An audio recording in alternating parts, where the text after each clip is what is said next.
for me, brother? ¿Cómo le aquí? Como buenos días, ¿cómo naciste?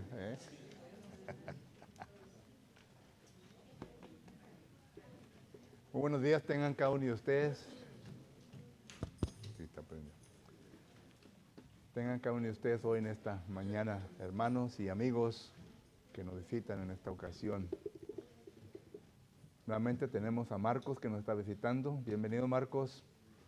Y pues hoy no vino José, ¿verdad? No. A rato.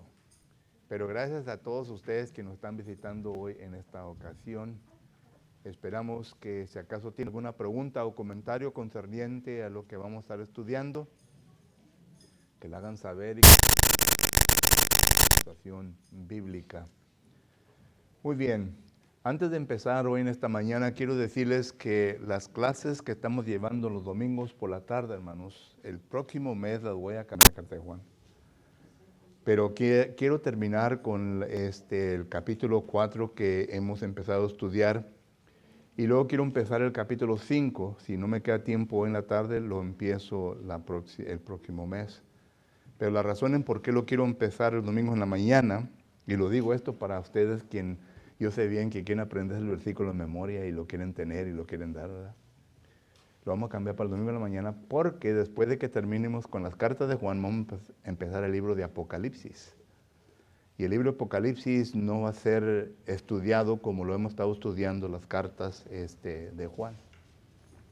Vamos a detenernos más detalladamente en los textos, porque es un libro pues, de gran controversia, ¿verdad? Y quiero tratar de contestar todas las preguntas que ustedes tengan y también de ver todo lo que el libro de Apocalipsis nos enseña para que así lo podamos entender completamente. Ya les he dicho antes de que lleguemos al libro de Apocalipsis, hermanos, me gustaría que leyeran el libro de Ezequiel y Zacarías del Antiguo Testamento, porque hay muchas metáforas, hay muchas ilustraciones del Antiguo Testamento que se sacan de estos libros. Y como ustedes ya bien lo saben, y la razón en por qué sacan todo esto es porque de aquí están las raíces de las doctrinas, de las falsas doctrinas del premilenio. Y también, ¿verdad?, de otras cosas que se han establecido concerniente al calvinismo, y por lo tanto quiero que lo entiendan bien concerniente al Antiguo Testamento. Libro de Ezequiel, son nomás 48 capítulos, hermano, fácil. Y el libro de Zacarías son 14, pero está lleno de puras metáforas y ilustraciones, puro lenguaje figurativo. Muy bien. En los domingos por la mañana estamos estudiando, y hoy va a ser la última lección, estamos estudiando concerniente a cómo establecer autoridad bíblica. Y la razón en por qué queremos estudiar y queremos familiarizarnos con cómo establecer autoridad bíblica es porque cuando usted y yo salgamos a hacer obra personal, esto nos va a servir, nos va a ayudar. Porque cuando uno sale a hacer obra personal, hermanos, no va a llevar un cuaderno de notas, ¿verdad? Hay predicadores que tienen notas y las usan para predicar, ¿verdad? Y pues, qué bien. Si les puede ayudar, qué bien. Pero cuando uno sale, ¿verdad?, tiene que usar la memoria. Y muchas de las veces, ¿verdad?, vamos a usar cosas que se necesitan que establecer la autoridad bíblica para que podamos convencer a las personas de las cosas bíblicas. ¿Ok? Vuelvo a repetir, nosotros tenemos la opción de usar nuestra propia opinión de ciertas cosas bíblicas. Tenemos la opción de usar nuestras preferencias y de usar nuestras tradiciones. Pero lo que tenemos que usar es el intelecto, la inteligencia que Dios nos ha dado, la sabiduría. Y cuando vamos a la palabra sabiduría, la sabiduría es simplemente una aplicación de la palabra de Dios en el hecho actual, es decir, lo que nosotros hacemos, y el resultado de todo eso es sabiduría. Y así es como se establece la autoridad bíblica. Ya hemos visto varias cosas concernientes a la autoridad bíblica.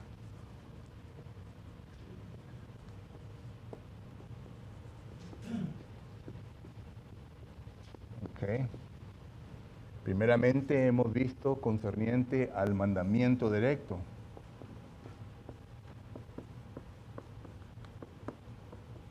Y claro, ¿verdad? Que nadie tiene cuestión concerniente a esto, porque pues un mandamiento directo es un mandamiento que está en la Biblia, ¿verdad? Miramos nosotros el mandamiento, ahí está claro, en black and white, como dice el americano, ¿verdad? Ahí está, solo que no hay nada que discutir sobre esto, aunque algunos discuten, ¿verdad? Y ponen argumentos concernientes a esto, tratando de enseñarnos que eso no es lo que Dios nos está enseñando, pero la palabra del Señor nos enseña claramente. Por ejemplo, cuando dice una iglesia, ¿qué más queremos para entender que es una iglesia? Cuando Jesucristo dice, voy a establecer mi iglesia, mi es singular, no es plural. Pero hoy en día tenemos muchas iglesias, entonces ahí está el problema. Pero el mandamiento directo es, voy a establecer mi iglesia, dice Jesucristo. Y la estableció, claro que sí, ¿verdad? Solo que no hay ningún problema en eso. Pero muchos dicen, bueno, eso no es lo que el texto dice, pero es lo que dice. Y luego también hemos estudiado sobre ejemplos aprobados para establecer autoridad bíblica, ejemplos aprobados. Y pienso, ¿verdad? Y espero que ya todos nosotros entendamos cuáles son los ejemplos aprobados y a cuáles no son los ejemplos que debemos de seguir. Hoy en esta mañana, a causa del tiempo, ¿verdad? Vamos a entrar a la inferencia. La inferencia son palabras que usted tiene que entender la definición de inferencia, implicación,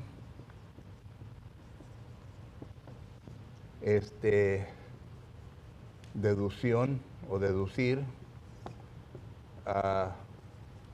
suposiciones, premisas,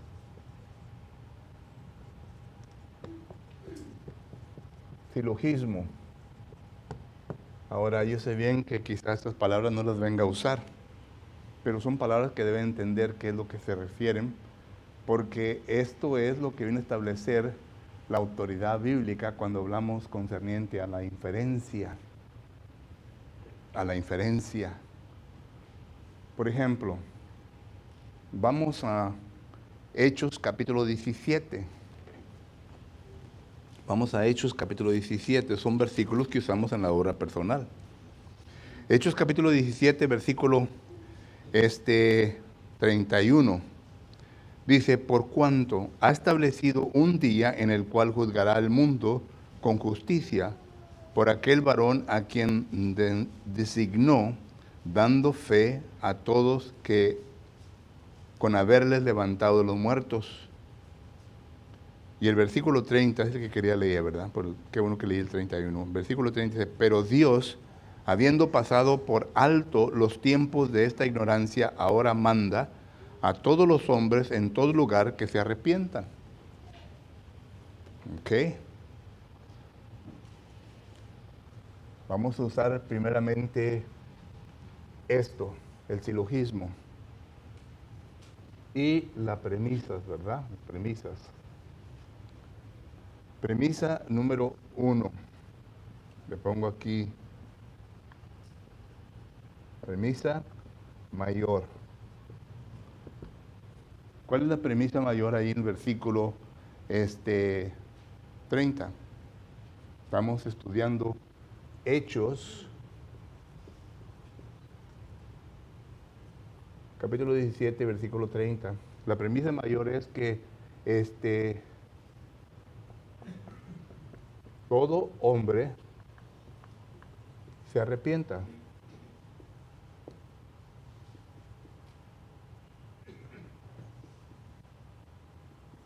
¿Ok? ¿ok? Todo hombre se arrepienta. Esa es la premisa mayor. La premisa menor, que es la número 2, ¿ok? De ese texto, es la premisa menor, es: yo soy un hombre. ¿Ok? Este es el mandamiento directo. Este es el mandamiento directo, la premisa mayor. Todo hombre se arrepienta. Y luego la premisa menor: yo soy un hombre. Y la palabra genéricamente se incluye al hombre y a la mujer. Y luego la conclusión a esto, ¿verdad? Es de que si yo soy un hombre, entonces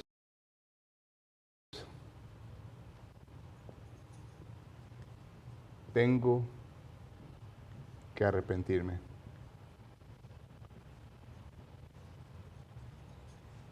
Esa es la conclusión. A esto, hermano, aquí se le llama el silogismo. Estas son las premisas mayor y menor. Y todo versículo así lo puede establecer. Y claro que cuando se habla de un mandamiento directo,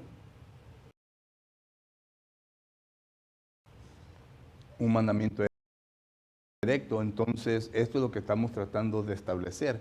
Recuerde, estamos tratando de establecer autoridad bíblica.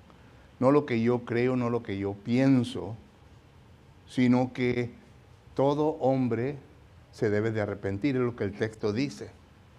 Y claro que cuando estamos viendo este texto, vamos a involucrarnos en argumentos tales como, bueno, la persona únicamente tiene que tener fe y será salvo. Bueno, ¿será cierto esa suposición? Porque otra vez están las oposiciones. Y ahorita vamos a ver un poco de esto.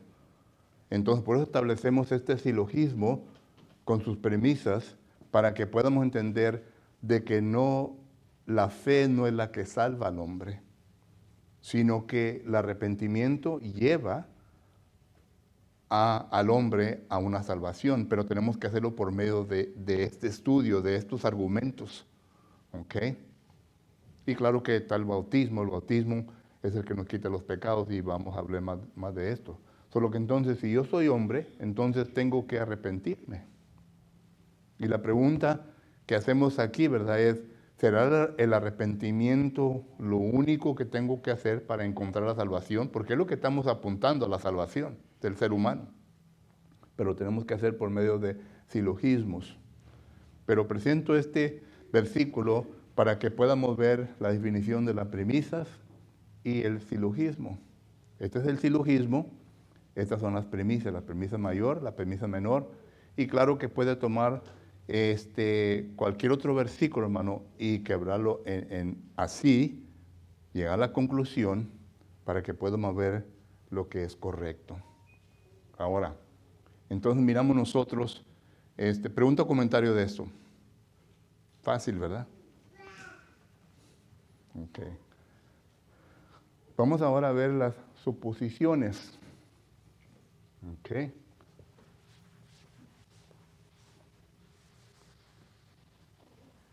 Voy a dejar aquí porque voy a estar de vuelta al silogismo, ¿verdad? Las suposiciones. Y esto lo vimos el miércoles, pero lo voy a volver a repetir y podemos ver otros ejemplos concernientes a esto, ¿verdad? Pero vamos ahora a Hechos, capítulo 16 y versículo 15. Hechos, capítulo 16 y versículo 15 dice: y cuando fue bautizada y su familia, premisa mayor,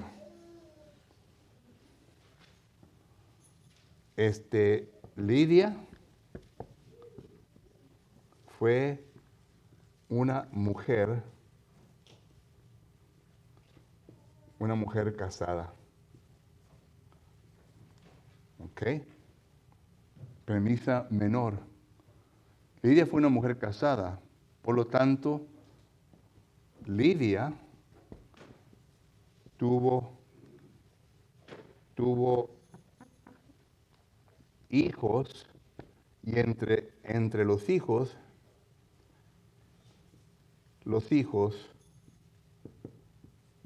ella tuvo bebitos o un bebé. La conclusión, entonces,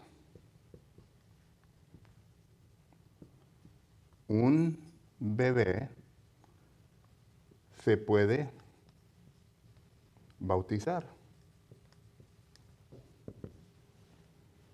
¿Ok? Otra vez, este es el silogismo que nos presentan las personas erróneas que creen que el niño tiene que ser bautizado.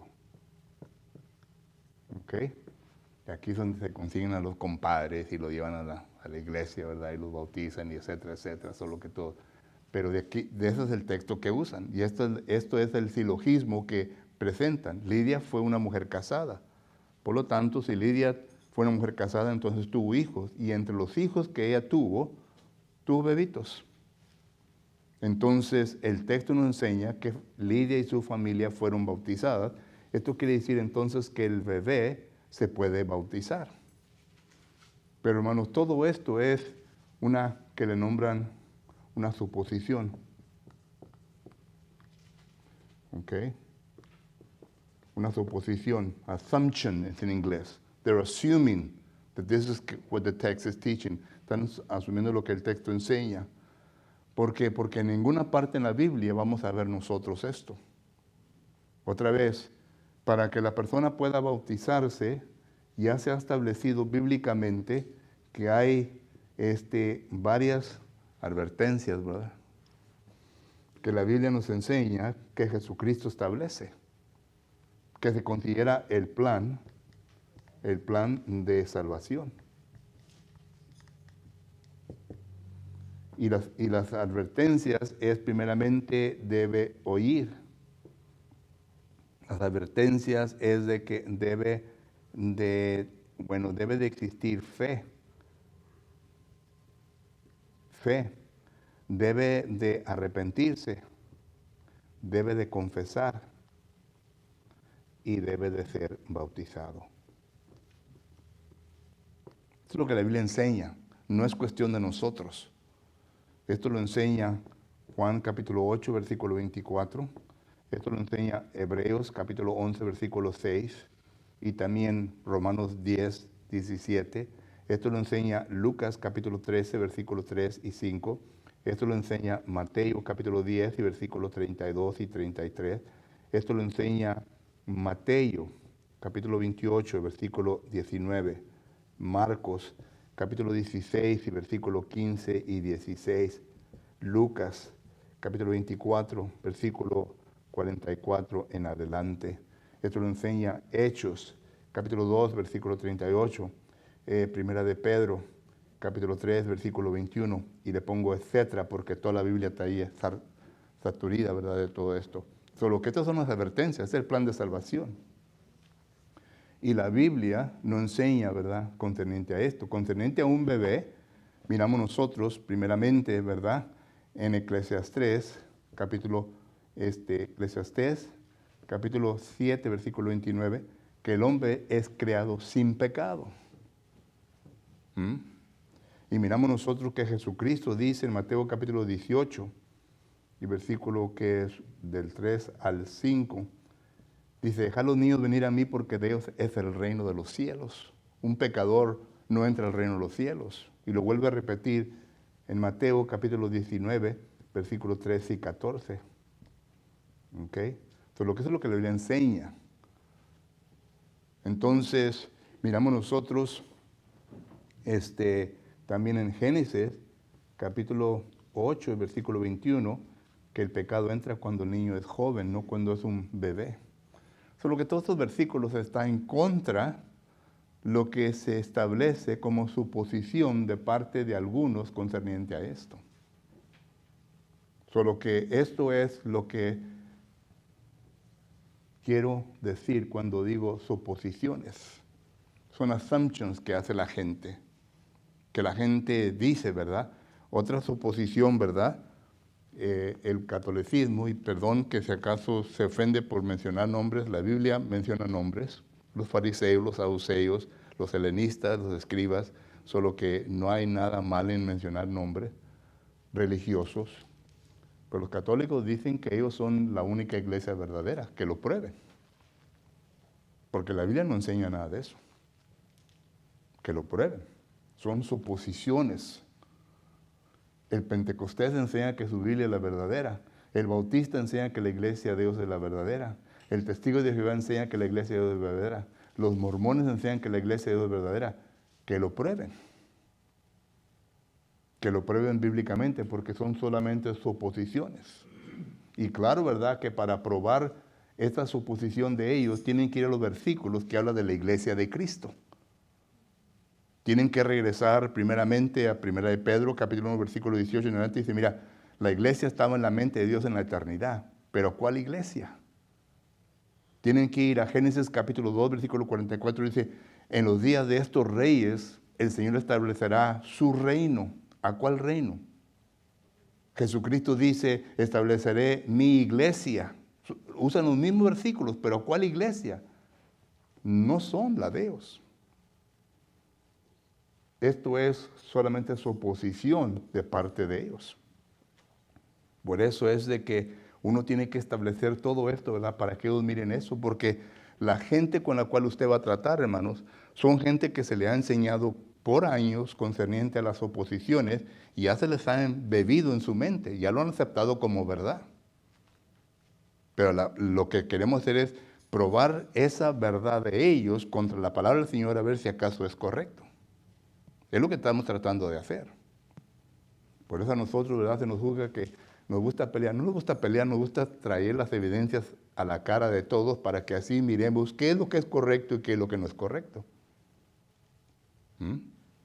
Hay que apartar las evidencias correctas y aquello lo cual es falso. Y lo viene a hacer por medio de estableciendo autoridad bíblica. Colosenses capítulo 3, versículo 17 dice, todo lo que digas, todo lo que hagas tiene que ser base de autoridad. Es lo que dice el texto de Colosenses 3:17. En Colosenses 3:17 dice la palabra del Señor, y todo lo que hacéis, sea de palabra o de hecho, hacerlo todo en el nombre de Señor Jesucristo. Y cuando dice nombre del Señor Jesucristo, dice por la autoridad de Jesucristo. Cuando un policía va a su casa y usted debe una multa, ¿verdad? Y abran la puerta en la autoridad de la ley. Ellos están diciendo que ellos tienen la autoridad que le respalda la ley, ¿verdad? Del derecho de llegar ahí, sonar su puerta, ¿verdad? Y llevárselo a la cárcel. Si acaso no ha pagado el ticket o lo que sea, ¿verdad? Solo que esto es lo que Colosenses 3:17 está hablando. Solo que entonces estamos nosotros mirando, ¿verdad? Lo que es una suposición. Una suposición es algo que la persona llega erróneamente a una conclusión errónea concerniente a algún texto de la palabra de Dios. Otra cosa que establece autoridad bíblica es de deducir. Pregunta o comentario de esto, hermano. Sí, hermano, ya lo borré. Por eso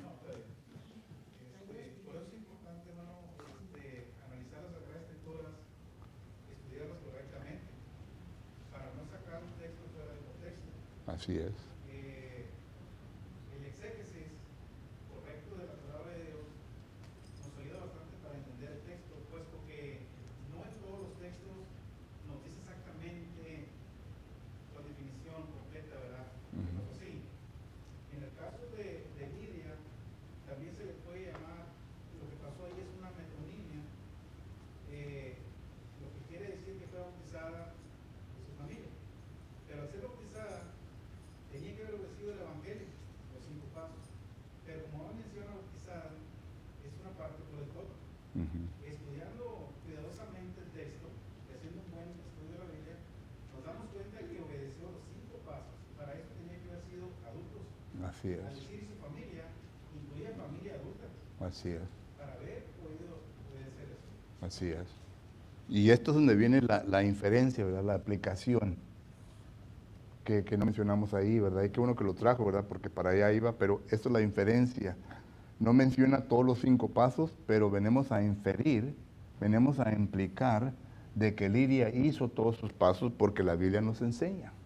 O sea que no puede resultar una salvación sin esas cosas. ¿Ok? Y vuelvo a repetir, por causa de que uno dice, bueno, nomás por fe será salvo.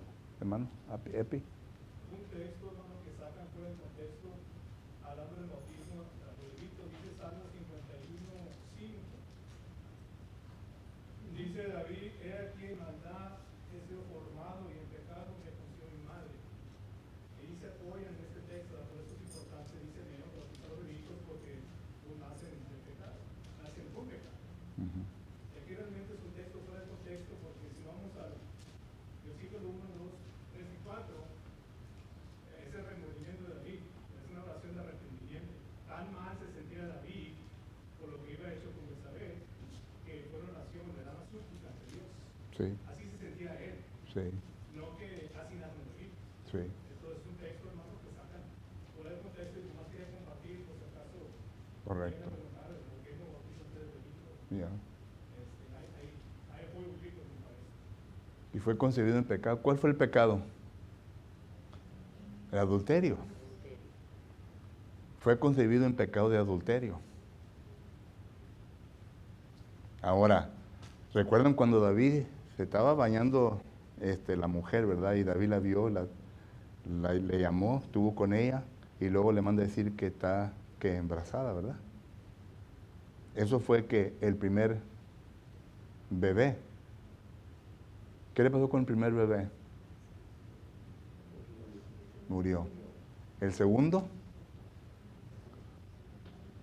Y es una historia larga, hermano, por eso, ¿verdad? El segundo fue concebido legítimamente o incorrectamente. Incorrectamente. Porque David con Betsabé, ¿verdad? Estuvo viviendo ¿qué? En adulterio. ¿Sabían ustedes que cuando mencionan a la esposa cuando mencionan a Betsabé, dice esposa de quién? Urías. No dice Salomón. ¿Ha notado usted eso? Son cositas pequeñitas, hermano, pero que ustedes tienen que tener cuidado a todo eso.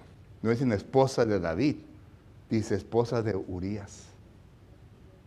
Pero ya estamos entrando en otro tema, ¿verdad?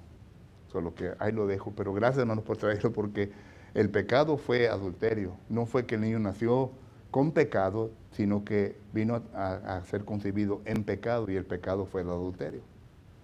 ¿Ok? Como estuvimos viendo, ¿verdad?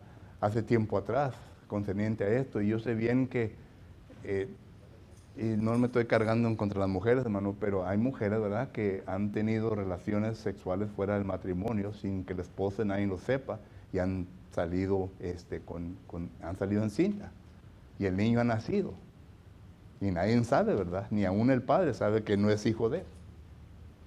Según las estadísticas, el 32 o el 33% de niños que nacen en Estados Unidos, ¿verdad?, nacen de esa manera. Pero para saber auténticamente, ¿verdad?, de quién es este hijo, ¿verdad?, entonces se hacen un DNA test. Cuando estos tratos entran a la corte en sistema legal, hermano, ¿sabe lo primero que le va a aconsejar al abogado? Si una mujer o un hombre, ¿verdad?, se anda divorciando, y cuando a él le toca pagar child support, ¿sabe lo que le aconseja el abogado? Anda a hacerte un DNA para ver si esos hijos son tuyos. Qué cosa, ¿no? Y es simplemente para pagar child support. Y luego se dan cuenta de que, bueno, este hijo no es tuyo. No, y empieza otro problema. Bueno, como dice Cristina, ese es otro show, hermanos. Es otro estudio. Pero solamente lo traigo, ¿verdad? Inferencia, implicación, solo que todo esto, ¿verdad?, tenemos que establecer. ¿Ok? ¿Alguien más tenía la mano levantada aquí, no? ¿No? Ok. No, hermano, ya cuando estamos entrando estudios así, y ahí se pone, como quien dice, ¿verdad? Se pone sticky, como dice el americano. Ah. Bueno, ¿es concerniente a eso o el matrimonio? Entonces la mujer cuando ya se fue con él porque se le había muerto su esposo, ¿verdad? O lo había mandado días. Entonces ella ya estaba viviendo con él como concubina, siguió siendo su concubina, o nunca llegó a ser pues, parte de su como matrimonio. A veces las agarraban como mujeres que vivían como el matrimonio y como concubinas. Es que el inicio, hermana, de separación no fue legal bíblicamente.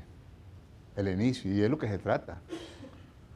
Hoy en día, hermana, hay una doctrina falsa que le dicen the waiting game, es en inglés, el juego de la espera. Dice la mujer o el varón, me separo yo de mi mujer no por causa de fornicación, simplemente me separo de él. Y voy a esperar, ¿verdad? Voy a esperar, ese es el waiting game, voy a esperar hasta que este o esta, ¿verdad? Vaya con otro, entonces ya me puedo volver a casar. No. Lo inicio, lo que empezó todo esto no fue por causa de fornicación. Fue por cualquier cosa. Y el Señor, recuerden que dice Malaquías 2:16, y ya entramos en otro estudio, hermanos, ¿ok? Malaquías 2:16 dice que Dios aborrece el divorcio. Solo que, y yo sé bien que entrando en no hay fin, hermano. Sí, sí, hermano. Ojalá que no sea una pregunta de matrimonio, hermano. Agarrando el punto de la hermana, hermano, es que la muerte de Urias no fue normal tampoco. ¿No qué? No fue normal. Ella queda libre cuando el marido muere, de una muerte natural, ¿verdad? Pero en este caso, él llevaba la carta donde decía que lo pusieran enfrente. Mátenlo. Maten a Esteban. Maten a este boy. Entonces, no es correcto ese matrimonio. Noten que David estaba tapando un pecado, hermano, y el pecado era que la mujer había salido encinta. Y David viene y trae a Urias, ¿verdad? Viene, lo embriaga, le dice, ¿sabes qué? Vete con tu mujer. Pasa la noche ahí con tu mujer a dormir. Y este hombre era muy fiel a David, que se sentó ahí a la puerta de David, ¿verdad? Y no se fue para su casa. Y a David no le quedó ningún otro recurso, manda una carta y dice, maten a este boy. Mátenlo, para que después ahí se viene a tapar el pecado. Pero noten las consecuencias de todo eso, hermano. El adulterio y luego muerte. Y por causa de esto le dijo Dios a David, lo que tú hiciste en secreto, yo te lo voy a hacer abiertamente ante toda la gente. ¿Recuerdan ese pasaje? Lo que tú hiciste en secreto, yo te lo voy a hacer abiertamente a toda la gente. ¿Y qué fue lo que hizo Dios? Permitió, primeramente, que uno de sus hijos abusara a una de sus hijas. Ya comienza esto, ¿verdad? Ya comienza esto. Y luego Absalón públicamente abusa con todas las concubinas de David y con todas las mujeres de David. Públicamente. Las trata como prostitutas. Solo que se fue consecutivamente todo esto. Y entonces Dios manda a Natán, ¿verdad? Y le dice, tú has pecado. Todo esto está ahí, hermano, en 2 Samuel, empieza en el capítulo 11, y lean todos los capítulos 11, 12, 13 y 14. Bueno, hasta el 15 también. Pero ya le entré a otro tema y se me acabó el tiempo. Les prometo que estaremos estudiando un tema de matrimonio, hermano. Pero no sé si le contesté a su pregunta, hermano. Sí, ok. Deducir. ¿Cómo podemos deducir en las Sagradas Escrituras? ¿Qué pasaje podemos usar? Deducir. Miren, Segunda de Crónicas, capítulo 34. Segunda de Crónicas, capítulo 34, el versículo, me parece que 1. Considere pues lo que dice la palabra de Dios. Segunda de Crónicas, capítulo 34 y versículo 1. Estamos viendo el proceso de establecer autoridad bíblica concerniente al deducir. El deducir quiere decir, empieza así, de lo general a lo particular. De lo general a lo particular. Y en Segunda de Crónicas, capítulo 34, versículo 1, note lo que dice. De 8 años era Josías. Josías, 8 años. Y luego dice el texto, cuando comenzó a reinar, y 31 años reinó en Jerusalén. Entonces, 31 años reinó en Jerusalén como rey. Entonces, cuando murió Josías, ¿qué edad tenía? No lo menciona el texto. No lo menciona en ninguna parte. Pero podemos deducir que tuvo que 39 años. Eso es deducir. Y es un ejemplo simple, ¿verdad? Y sencillo, no solamente para que miremos nosotros lo que es el deducir. Entonces hay textos, ¿verdad?, que se va de lo general a lo particular y tenemos que deducir. Tenemos que sacar todas las evidencias para llegar al punto particular y para establecer autoridad bíblica. Por ejemplo, otro ejemplo, podemos decir, ¿verdad?, y tenemos que usar aquí varios versículos, pero noten lo que dice Colosenses. Bueno, empieza en Efesios capítulo 1. Efesios capítulo 1, versículo 22. Y dice, y sometió todas las cosas bajo sus pies y lo dio por cabeza sobre todas las cosas a la iglesia. La iglesia y cuerpo son, ¿qué? Palabras sinónimas, se refiere a lo mismo. Estamos deduciendo, ¿ok? Estamos deduciendo. La iglesia y el cuerpo se refiere a lo mismo. Por lo tanto, cuando miramos en las cartas de prisioneras, que le llamamos, de Efesios hasta Colosenses, ¿ok? Efesios hasta Colosenses. Una palabra sobresaliente es la palabra cuerpo. Por ejemplo, cuando usted va a Colosenses capítulo 1, Colosenses capítulo 1 y versículo que es 18, dice, y Él es la cabeza del cuerpo que es la iglesia. Noten que la vuelve a usar. Solo que entonces, cuando hablamos de cuerpo en las Sagradas Escrituras, llegamos a deducir que se refiere a la iglesia de Cristo. ¿Ok? A la iglesia de Cristo. Y esto concuerda con las Escrituras, porque en Romanos capítulo 16 y versículo 16 dice, saludos que todas las iglesias de Cristo. Entonces, esto es deducir. Esto es lo que estamos haciendo. Estamos deduciendo, ¿verdad?, ciertas escrituras, de ciertas escrituras, algo general a lo particular. Y un cuerpo pues tiene diferentes miembros. Esto lo explica 1 Corintios capítulo 12. Pero aquí en 1 Corintios capítulo 12 el apóstol Pablo está hablando de un cuerpo humano. Los ojos, la nariz, las orejas, la boca, etc. Pero está hablando también de los cuerpos individuales que se encuentran, o los miembros individuales que se encuentran dentro del cuerpo de Cristo Jesús. Solo que eso es la palabra deducir. El tiempo ya se me ha terminado. ¿Preguntas o comentarios? Son ejemplos simples y sencillos para que ustedes puedan ver la definición de cada de estas palabras, para que así podamos usarlas cuando se lleve a cabo y cuando necesitemos que usarlas.